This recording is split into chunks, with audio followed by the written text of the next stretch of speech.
Hello and welcome to my PlayStation 3 collection. We'll resume regular Let's Playing opportunities shortly after this, but I'm enjoying doing this. I don't know whether anyone else is, but it's still fun. I think a lot of people saw the PlayStation 3 as sort of like the harbinger of doom alongside the 360 and the Wii, compared to the older consoles, but I think it was just a bit of a knee-jerk reaction to a sort of like several negative things that kept on happening over and over again, repeatedly.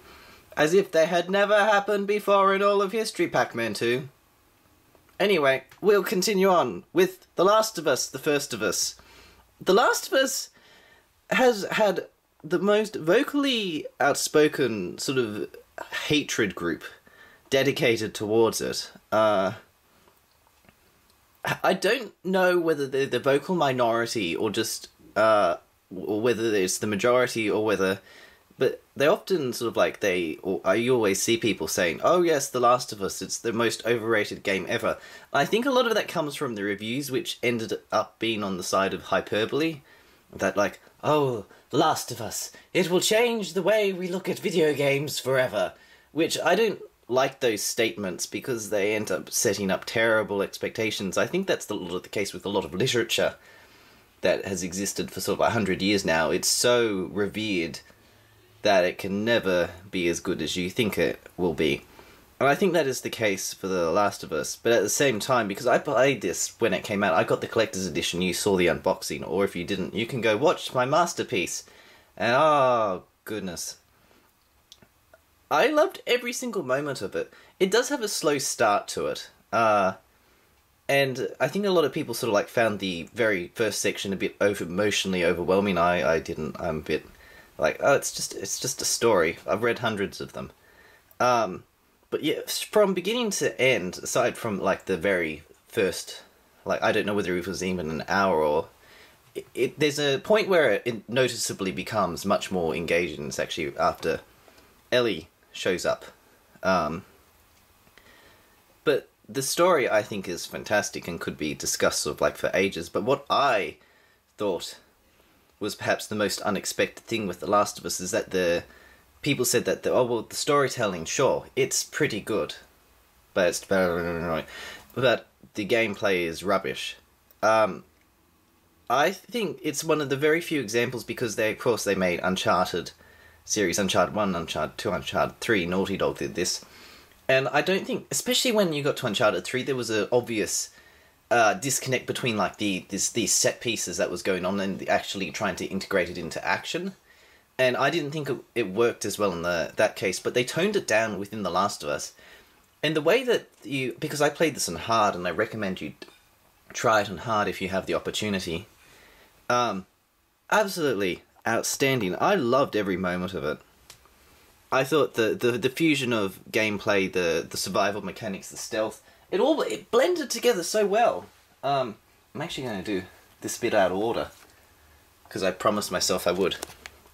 Speaking of games that also, I'll see if I can put them there. Unfortunately, my light's a bit stodgy, but oh well, we can deal with that.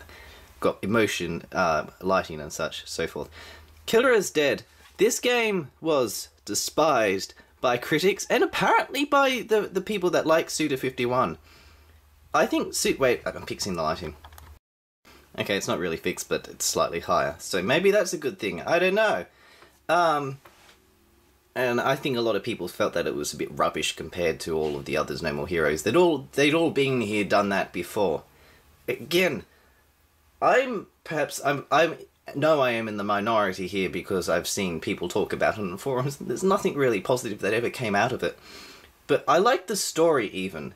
It's a very abstract kind of story, but it does make sense. And I think a lot of people felt that it was nonsense, which I don't really understand.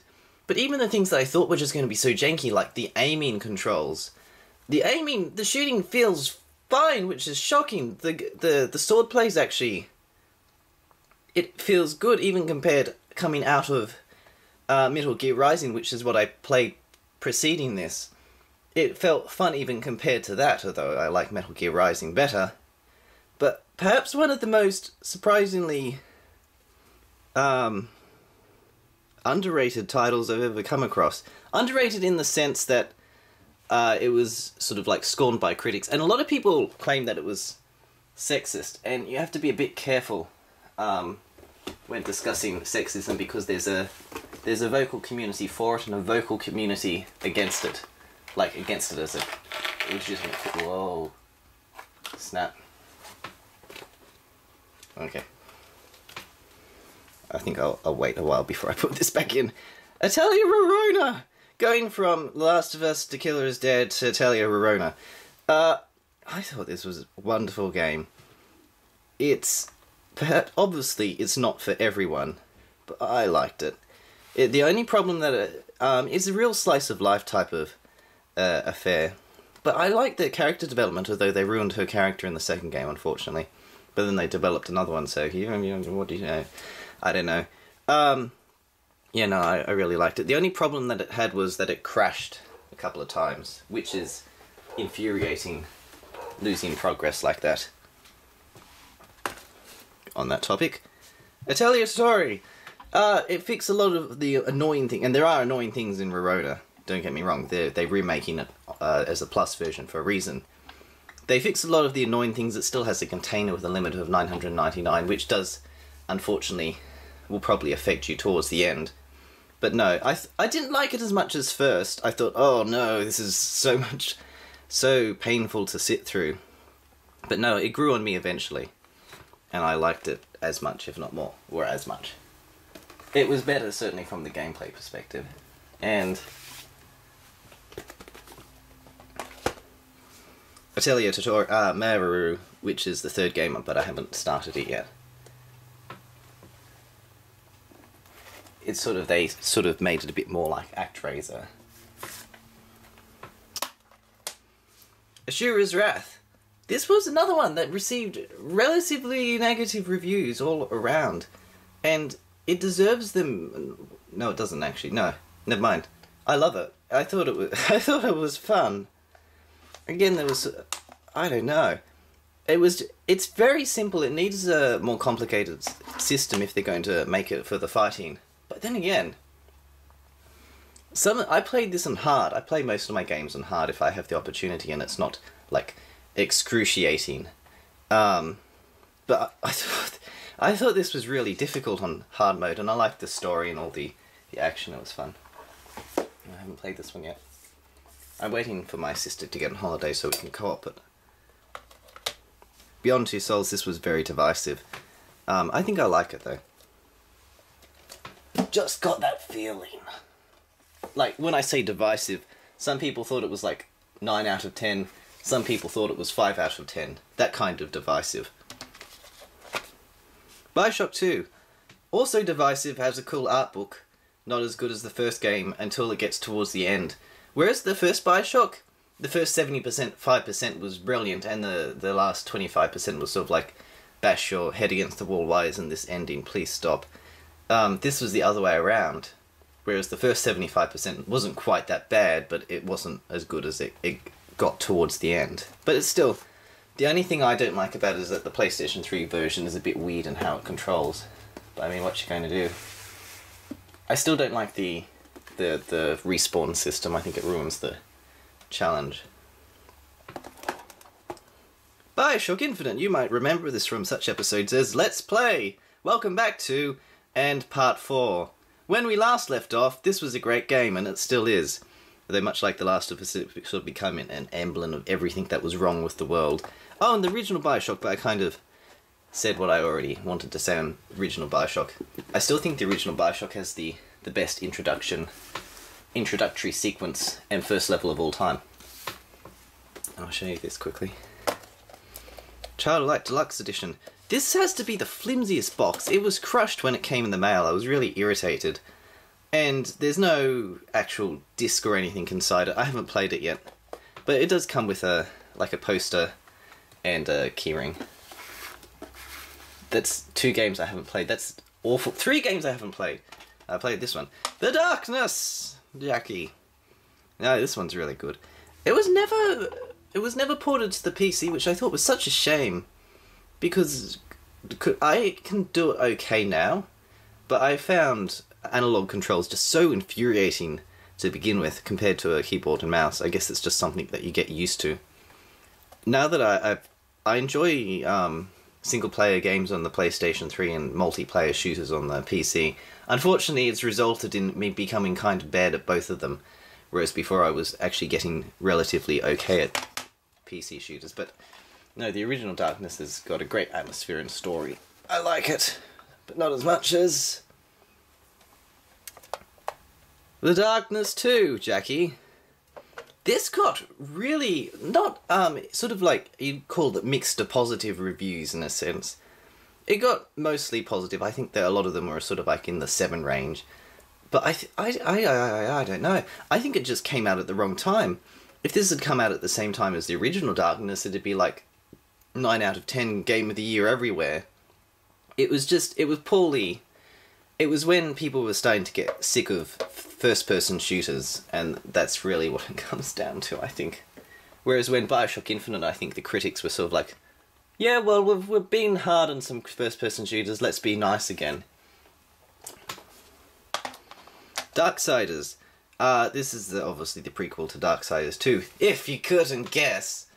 And yeah, it's pretty good, although they improved a lot in the second. I don't think there was... It's a blend between God of War and Legend of Zelda and like a couple of other genres, which are really weird. But the second game blended it together and also managed to blend in more genres. Who'd have thought it? Now we have Dark Souls.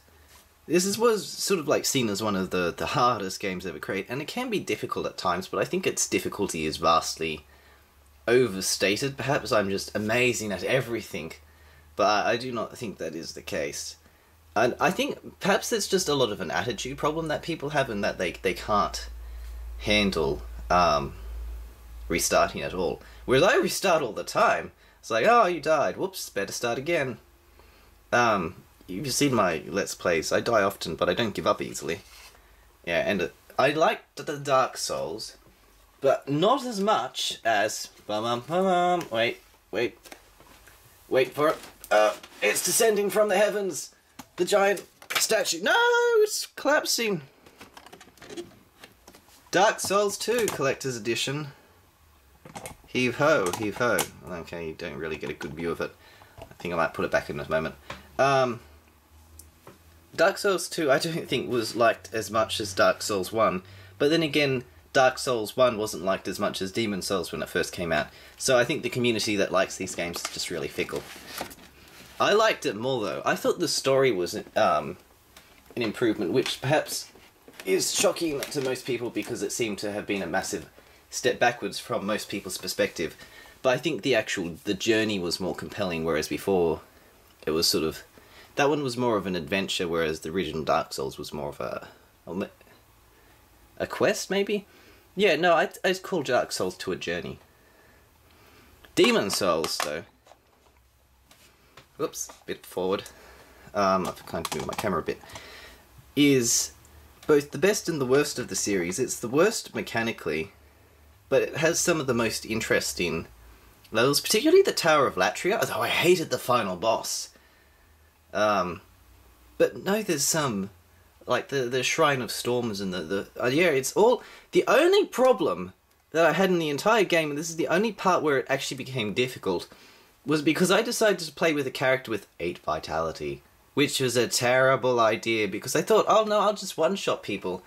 But the final boss, it wasn't literally the final boss, but it's in 1-4, and it's sort of the last world you're sort of meant to go to with the story-driven last boss. Yeah, you had to run that there's an entire gauntlet with sort of like very powerful enemies and a giant dragon that breathes fire. Oh, and I ended up using Poison Mist because running through that place was just nightmarish. I'd run to the place, get killed by the boss, and then it'd sort of like be another 4 or 5 times before I actually got back to the boss. So, invest in more than 8 vitality. Deadly Premonition!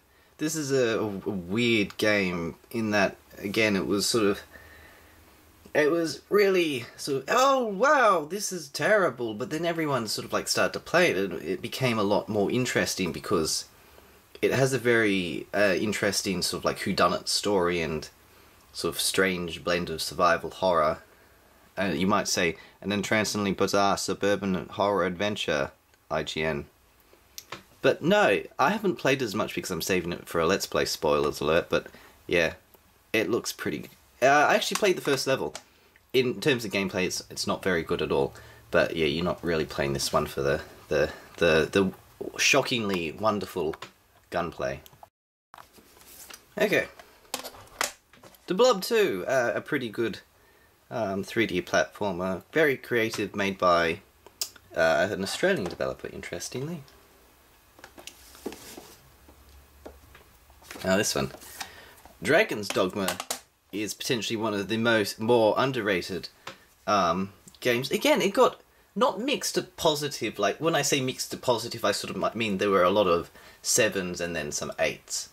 But I thought it was really good, right until after the final boss, which actually isn't the final boss. There's a section that goes afterwards, and it feels like everything just fell to pieces after that point, which was kind of disappointing. But it's actually... The one thing that surprised me was that I really liked the world design. And the world design is very... It's very natural looking, I think. I thought it'd be a lot like Oblivion with just forests. And it is a lot of forest, but there's sort of a... It's like they went to and played Dear Esther. Or went to the location where Dear Esther was based off before playing the game. Or the Orkney is sort of like in the north of Scotland. It has an interesting feel to the landscape. Earth Defense Force. This is a part of a campy shooter series, which is pretty fun. I have to be a bit quick on some of these because there's a few to go through on the PlayStation 3. Holy moly! El Shaddai. Speaking of holy moly, I thought this was actually really good. Again, it's not the greatest, like, even compared to, well, I thought Killer Was Dead was actually quite excellent in terms of its gameplay and story and everything. Whereas this one, the story actually is quite difficult to put together. It's not told super well, but at the same time it's just, it's mesmerizing in another sense. And the combat's pretty good at times, although... I don't know. It's a strange game to put it... Like, people were putting a number on a review score, and I don't think review scores are a very good idea for that reason. But it'd be very difficult to assign a number. Eternal Sonata. Again, this received sort of like... Oh, some people thought it was okay, some people thought it was bad. There's a strangeness to it in that there's sort of like that cute anime aesthetic that runs counter to the sort of like the existentialist themes of it. But I like the story of it. It's not told as well as it could be, but it's very interesting, and compared to other games that aren't told as good as they could be, it does a pretty good job of it. But the PlayStation 3 version is actually quite difficult. Just keep that in mind. It's very brutal in the beginning. If you make sure you buy lots of healing potions before you get to your first dungeon, because otherwise you're going to be running back because you have no way to heal yourself in the first dungeon. Far Cry 3. I thought this was, again, surprisingly excellent. In that, who expects anything of the Far Cry series? I certainly didn't. But no, there you go. Yeah, there's not much you can say.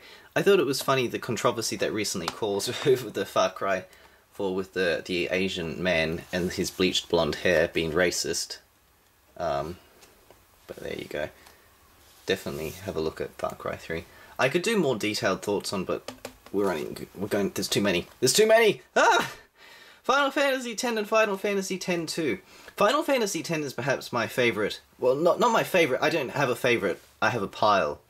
But it is in the pile, and it is very high up in the pile. And Final Fantasy X-2 is the strangest game I've ever played. It's very tonally inconsistent. That the first game, sort of, if there was if you're trying to blend sort of like humour and a setting that is in a sense serious, Final Fantasy X did that right. And not that Final Fantasy X was really any funny, but it was lighthearted at places. Whereas Final Fantasy X-2 is just weird in its tone, and that literally almost offended me after playing 10 and having really enjoyed it. If you want to play a game like Final Fantasy X, play Xenoblade Chronicles. But I haven't really given much time to Final Fantasy X-2, so I'm not being fair. Final Fantasy XIII. This game caused perhaps more tears and anguish on the internet than any other game. But I thought it, again, I can't go into too much detail, but I think it's both better and worse, because some people seem to think it's the greatest thing to have ever occurred because they're trolling, and other people seem to think that it's a blight on the name of video games, and they're probably also trolling. And there's a sort of like a community that sort of liked it, but perhaps not as much as everything else, because they're sane. And not raving lunatics dripping with venom.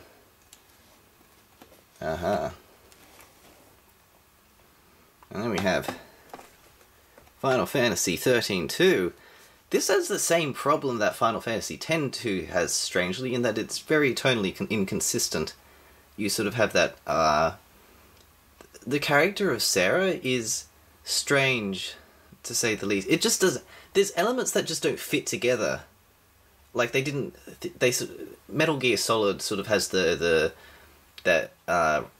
scene in Metal Gear Solid 4 that is sort of like completely out of place in a sense, but it seems more in place in Metal Gear Solid than it does in Final Fantasy XIII, because the main characters, in a sense, is relatively stationary in its own character development, whereas this one switches weirdly.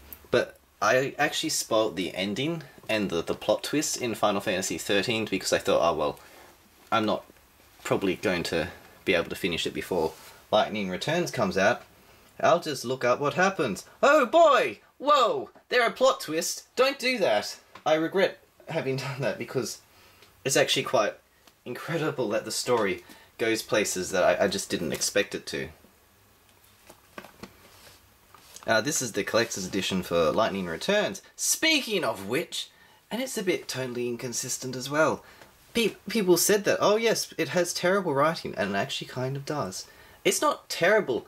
The ideas that go in behind it are actually quite good. But again, it's just... It'd take a long time to explain exactly why, because I don't dislike it. But there is I completely understand why people are coming from. But from the time management perspective, it's really good. Lots of... The combat's probably the best in the series, and it's actually really challenging. Oh, here we go. Final Fantasy XIV Realm Reborn. After the disaster that was Final Fantasy XIV's actual launch, this came out.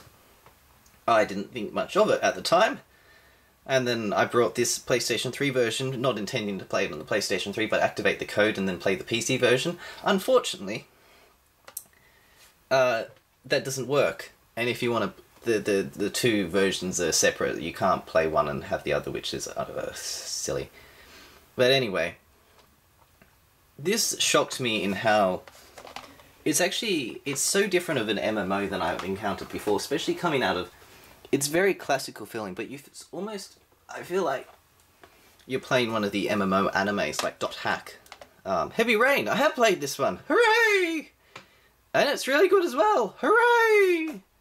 It does have that weird daged caviness, but then again, I didn't think it was sort of, as I said, totally inconsistent. I can just keep on flogging that word for a little while, as some people seem to think. I think it was just an exclusive at the time, and people were like, let's hate because it's not on the Xbox 360. But people are a bit like that with a lot of things, and LA Noire was one of them. Hitman Absolution. Again, what is it with this generation? Everybody hating everything.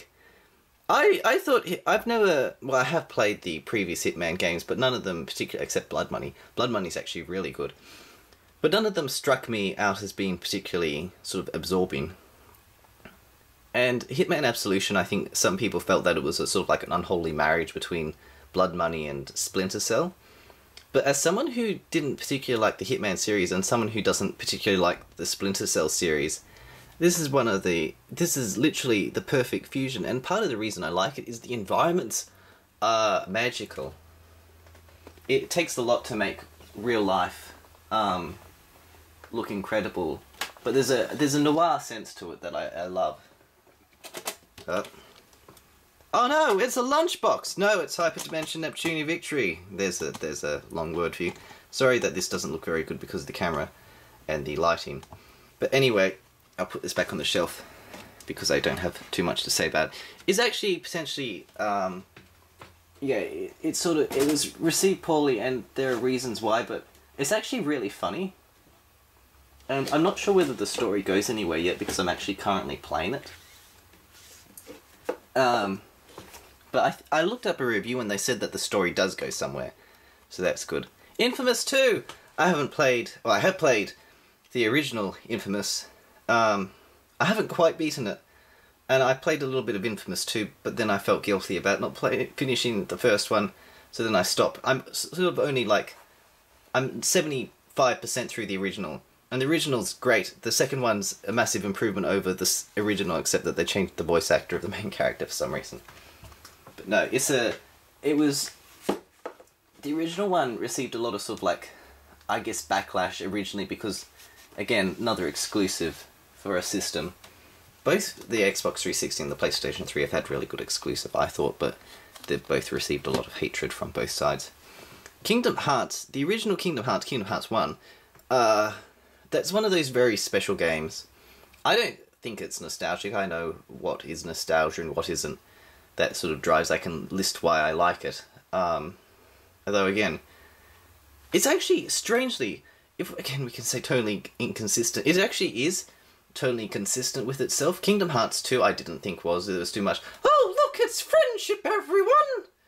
But then Chain of Memories, the remake from the PlayStation 2 that then they made into high definition, which was never released in PAL region. Thank you, everyone! Square Enix and Atlas for never localizing any PlayStation 2 games. You're welcome! It's very odd compared to the first game, and I haven't watched the movie version yet. But I thought the DS game, Kingdom Hearts 3, 5 something something, was actually pretty good, so I would have preferred to have seen that actually remade into a PlayStation 2-ish game. Killzone 3.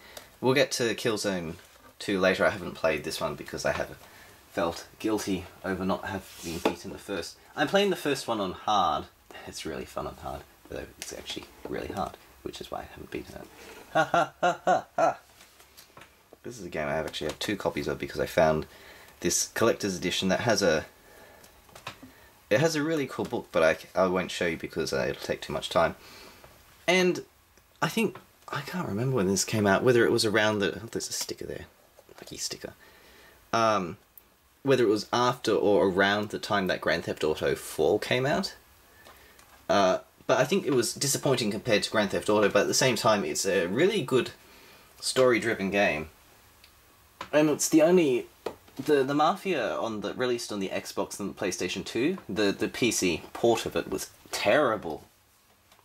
So it's sort of the only good version of Mafia available on consoles. Metal Gear Solid 4. Again, I think when speaking of sort of The Last of Us having a vocal community that hates it and sort of Bioshock Infinite, I think they are the minority.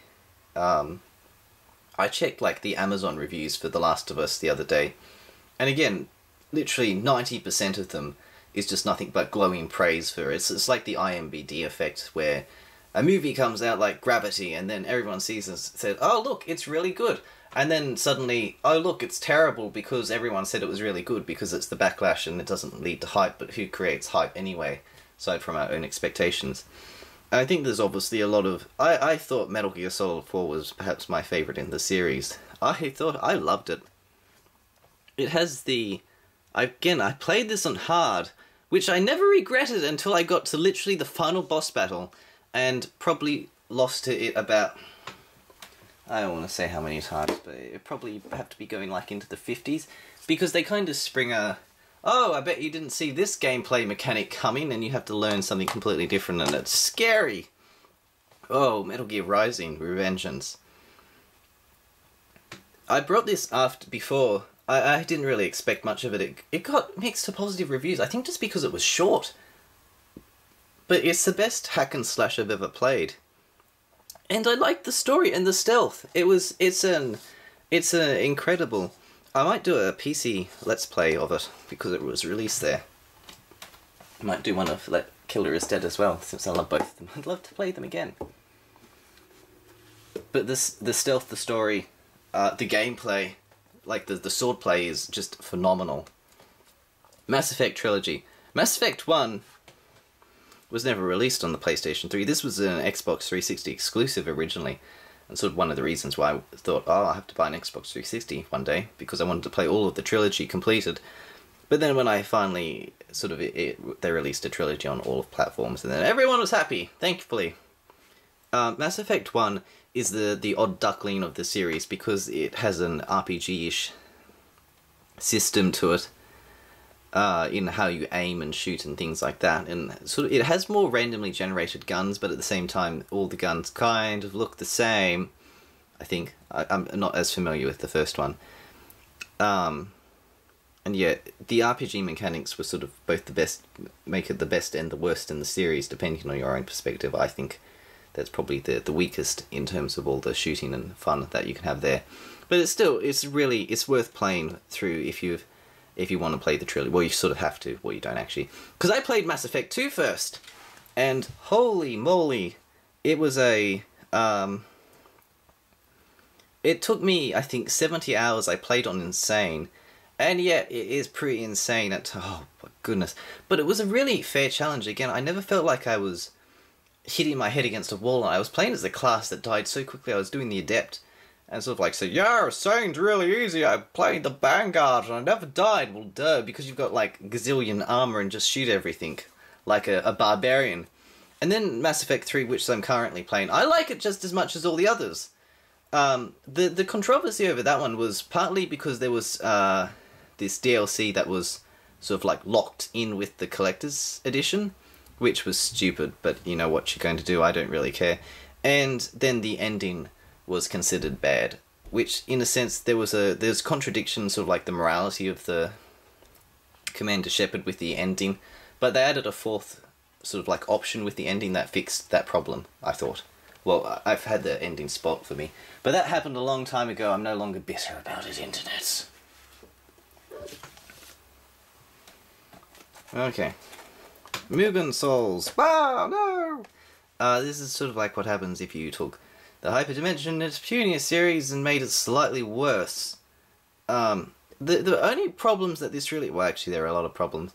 It's very rough around the edges, and there are technical issues.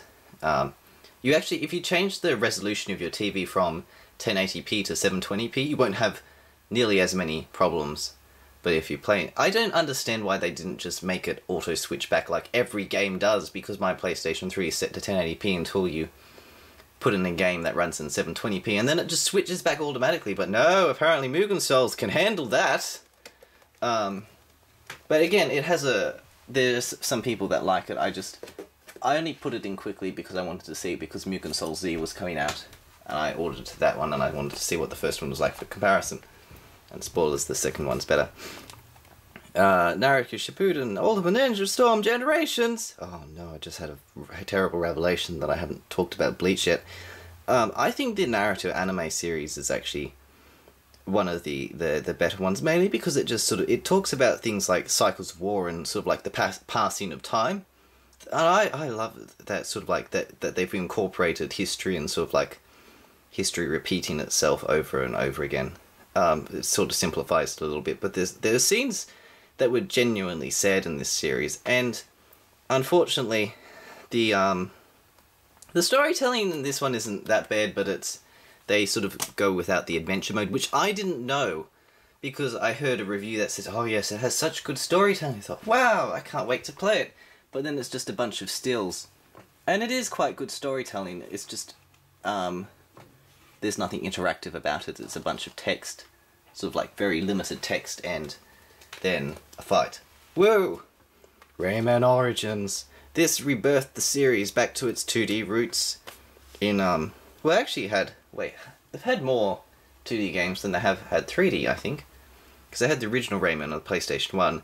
Then they had Rayman... there's been 4 2D games. They had Rayman 3 on the Game Boy Advance, which was in 2D. Then obviously Origins and Legends. And no, it's pretty brilliant. No going to deny that. What comes after R, E, S? This is perhaps one of the most controversial games to have been released on the PlayStation 3, and not without reason. The thing that's disappointing about this is that as good as it potentially is in co-op, I've never tried it as a co-op game, except once when I tried to go on the internet, I thought, maybe it's so good that I'll just play with a random person. Nope, that was a bad idea. The motion controls were actually really bad. That surprised me. I thought that they just kind of tacked it on a patch one day, whereas the ones on the Wii were sort of like more optimized for it. Maybe the PlayStation Move's just not very good. But it's too similar to Resident Evil 4 with sort of taking out all of the things that I really liked about Resident Evil 4, which was mainly the atmosphere. And I think it goes to show sort of that, again, gameplay isn't the only thing that matters. But at the same time, it certainly doesn't help. Hurt, I mean. Resident Evil 6 I thought was actually an improvement over Resident Evil 5. But this is perhaps even more divisive than Resident Evil 4 was. I haven't played as much of it though. Resident Evil Revelations is really good though. I really liked it. Oh, I thought it was quite good. Resistance Fall of Man! Oh no, I started playing this on the hardest difficulty setting, and sort of I talked about thumping your head against this wall. This is harder than every single hard game I've played combined. It's sort of like you peer out from a wall, and then a barrage of bullets catch you in the neck, and you die. So what you basically have to do in order to win is hide behind a wall, quickly duck out, shoot a couple of bullets, and then duck behind the wall again. It's really frustrating. Then I replayed it after thinking it was awful. Replayed it on normal, and it's actually brilliant, in a sense. Although it goes on for too long. I'd actually prefer a game to be a little bit short, and sort of like have me wanting more than for a game to go on and say, why won't it end? Call of Cthulhu. Dark Corners of the Earth. That one went on forever. Resident Evil 3.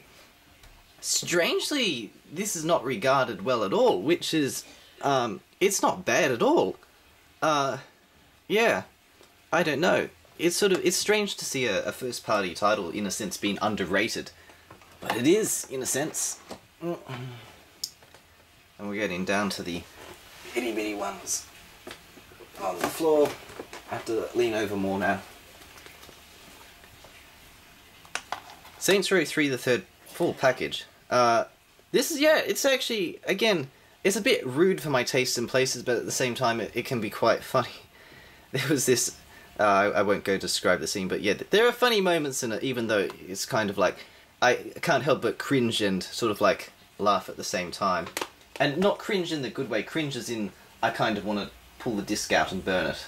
But yeah, that's just me. I'm a bit strange. Saints Row 4 is like Saints Row 3, except, in a sense, I think the humour was improved in that there's not as much offensive content just like from looking at it, though it's obviously rated that for a reason. But in another sense, it's actually really, really good. Shockingly so. And I think a lot of people felt that, oh, this is better than Grand Theft Auto because Grand Theft Auto is super popular and we can't like that. And I don't necessarily know. You can't compare the two. They're so dissimilar from each other. They used to be similar, but they're not anymore. You can compare these two, though. Sleeping Dogs! This is brilliant! Yeah, I don't know what I can say. Again, I have to be fairly brief, but yeah, it's definitely worth looking. Sonic Generations. Yes, this was quite a good title as well. No, it was really, this perhaps was the only great Sonic game to have been created, well, aside from Sonic Colors, but I don't own that yet. Since, well, people will say Sonic Adventure 2, but arguably Sonic 3 and Knuckles. It depends what you think of Sonic Adventure. But I actually like the 3D segments in Sonic Generations better than the 2D sections. Though I seem to be in the minority there. What do we have next? Oh, can't be bothered. I'm getting into the can I be bothered section. Soul Calibur 5, I got this because it came as a book, if you can No, you can't. Well, it looks like a book if you sit it on the shelf. And that's why I brought it. And yeah, I don't really like fighting games because there's, in a sense, nothing really to sustain you in terms of single player. Although if anyone says that, oh, actually, Soul Calibur 5 is really good on single player, then I'll go back and consider it. Warhammer Space Marine. This was actually surprisingly good.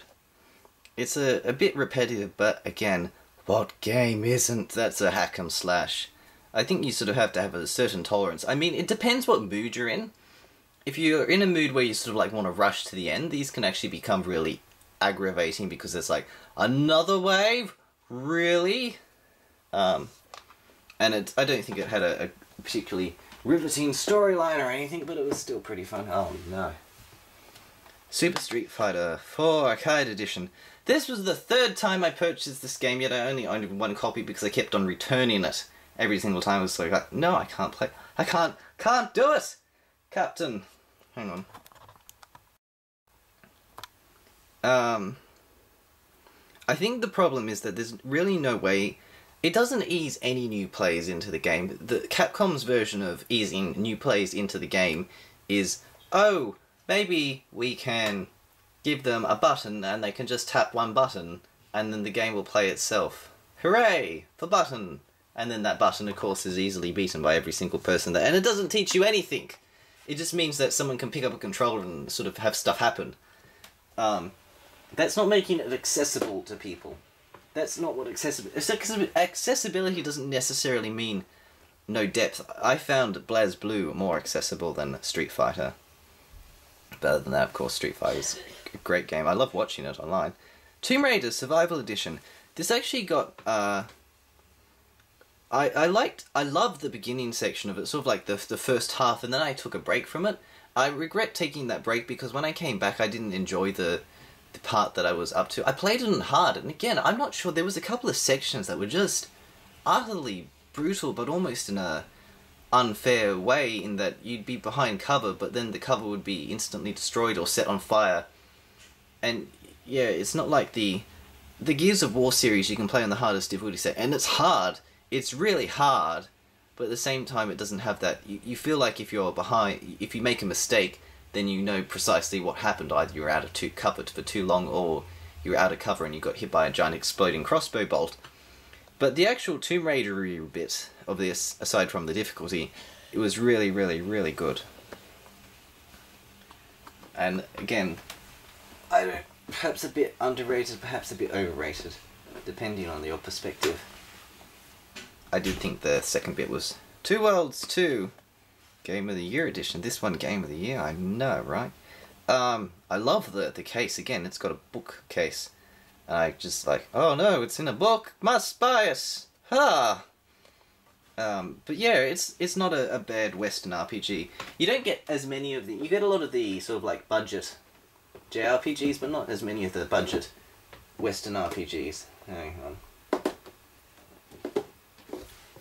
Oh wait, I'm going to have to do these first. Oh no, there's a lot of them. This is where it starts to go out of alphabetical order, if you notice that they were kind of in. Red Faction Armageddon. Yeah, this was really good. I didn't like it as much as Guerrilla, so it was a shame that they changed the style of it, but it was still really fun. A bit too easy though. Like, as in, oh, I'm firing a gun and everything just dies. Easy. Lost Planet 2. Oh, this is a... Yeah. It's not really worth it without the online play, and the online play is dead, so what you going to do? Well, I'm going through these quickly. Trinity Universe. This is the strangest of games, but I haven't actually taken the time out to play much of it. I don't actually... It's really hard to get a read on what this game does well, but it's certainly not bad, but yeah, it's weird. Weird in a weird kind of way. Ultimate Marvel vs. Capcom.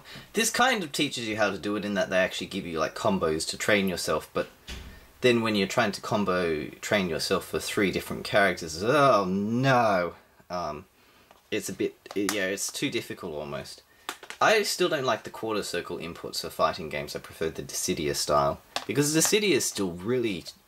can be really difficult. It's just not balanced properly yet. Truth or lies, yeah, this is actually not very good at all. I got this for $4 and it came with 2 microphones, so I thought, why not? And the microphones were good value. The game, not so much. Okay. Now we're getting on to good stuff. Tales of Xillia. The first half of this game I almost hated. It was very frustrating and slow and ugh. But as you get on throughout the end of the sort of like the first 18 hours of it they weren't painful, they weren't all awful, otherwise I wouldn't have played it for 18 hours, but at the same time it was very slow going and the story didn't go anywhere. And then it went somewhere and oh dear goodness, it took off. And then it went from sort of like being something I was sort of like dreaded to something that, oh, I can't wait till I finish it. Oh, where's it going to go from now? It really took off in surprising ways. I liked all of the characters except for Mila's voice actor. Though, yeah, Mila's voice actor seemed to have divided a lot of people. Tales of Grace as F.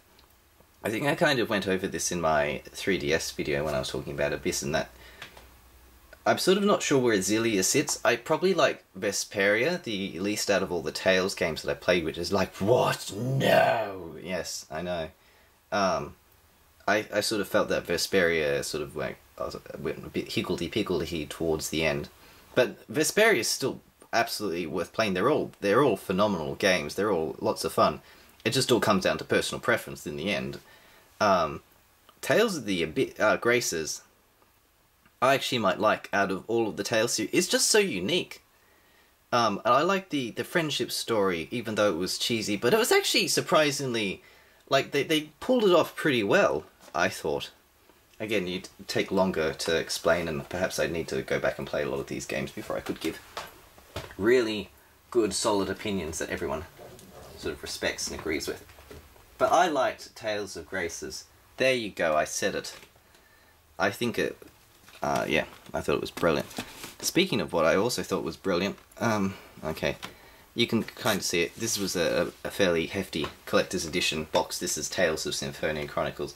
I'll just pull out the next game while I'm talking about this one. But, because you can't really see, it's an amazing box, collector's edition. Perhaps the best I have because it actually comes with a book and it's like, book! But I think there was a... Right before it was coming out, it was like, everyone was coming to say, yeah, Tales of Symphonia is really overrated. And I thought, yeah, it probably is. And then it came out and I played it, and it was shockingly good. As sort of, again, it's hard to rate them, and I didn't perhaps like it as much as Abyss or Graces or Xillia, which kind of ranks it all behind them, but I didn't necessarily like it, I didn't like it necessarily more, and I didn't like it necessarily less. They're all more or less equal in my eyes, which is surprising because often you sort of like develop emotional attachments to some. Perhaps there's not the emotional attachment I have for Symphonia. This is Witch and the 100 Knight. There is unfortunately one major problem that is bugging this game at the moment, and it is there's a freezing glitch that I haven't actually had happen, but apparently it occurs quite frequently and without warning, in which it just basically sends you back to the main menu of the PlayStation 3. And it's not really worth playing until they sort that out because it's too frustrating to have to lose progress in a very long game. Losing progress in like a game that takes 10 hours is annoying. Losing progress in a game that takes 30 hours is time to give up. Uncharted Drake's Fortune. This was almost like the PlayStation 3's answer to Gears of War crossed with Tomb Raider, and it literally did feel like the two. I played this last out of all of the Uncharted games. And yeah, it's strange compared to the other ones. Well, let's put it that way. It also, I like the hardest difficulty setting. I played all of the Uncharted games on the hardest difficulty setting. It's pretty balanced, I thought. Uncharted 2, though. When I set this down, the first half of this game, again, it had a bit of that, not maybe the first half, but the first however long of this game, I started playing, and I didn't, again, I don't want to say it didn't live up to the hype, because that's a terrible expression, I think, but it wasn't what I expected it to be instantly. There were good moments to it, but it didn't grab me right at the beginning. But as it got towards the end, whoa, okay. Yeah, it went from sort of like being something I wasn't really enjoying to being on the pile, in a sense. I thought it was brilliant. And it has probably the hardest final boss fight of any game ever. Seriously, game, that was just mean. I beat it after about 70 deaths, let us put it that way. It was hard on hard. Uncharted 3 Drake's Fortune. And this is where it started to get strange, in that the first game is a bit directionless. The second game got it right for the second 2/3 of the game. And this one certainly got off to the right foot. But I felt like they couldn't quite connect the set pieces with the action. I don't want to say like it played itself and there was no gameplay, because I don't think it was. Again, if you're playing on hard, I died 300 times in this, but I died about 600 times in Uncharted 2.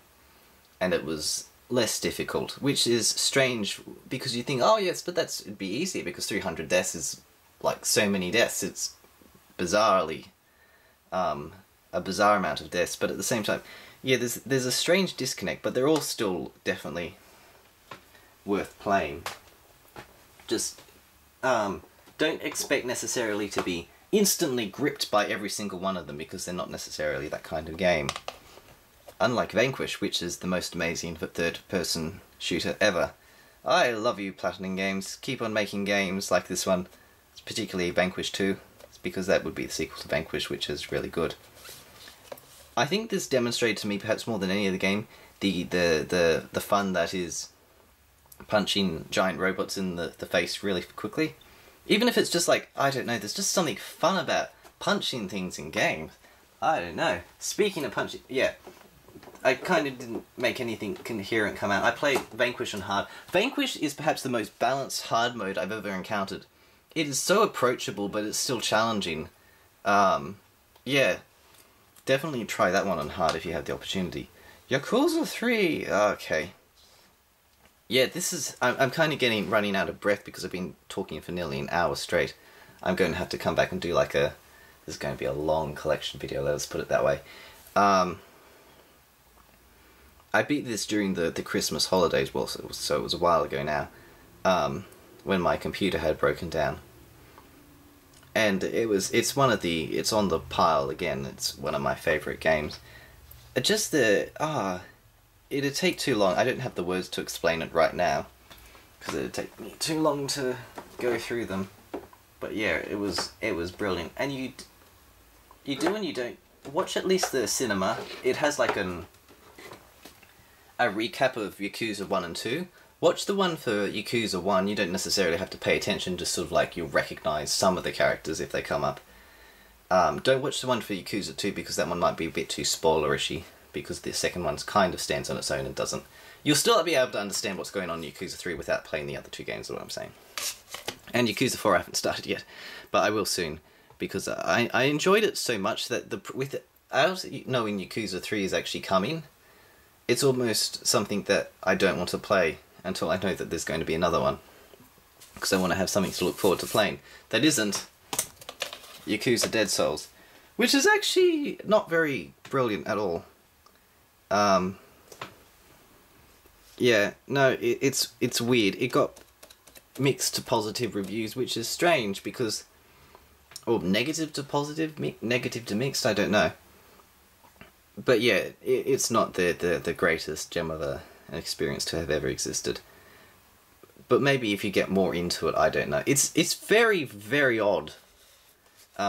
Especially because it literally does feel like what would happen if you took the guns from the previous games and then implemented them into a game with zombies. Strange. It's so strange. And that's all we're going to have time for today. This will probably be split into 2 parts, and then I'll do another. I've still got more to go. Oh, why the more to go? I hope you enjoyed this collection video. This has taken forever, and we'll be back, surely.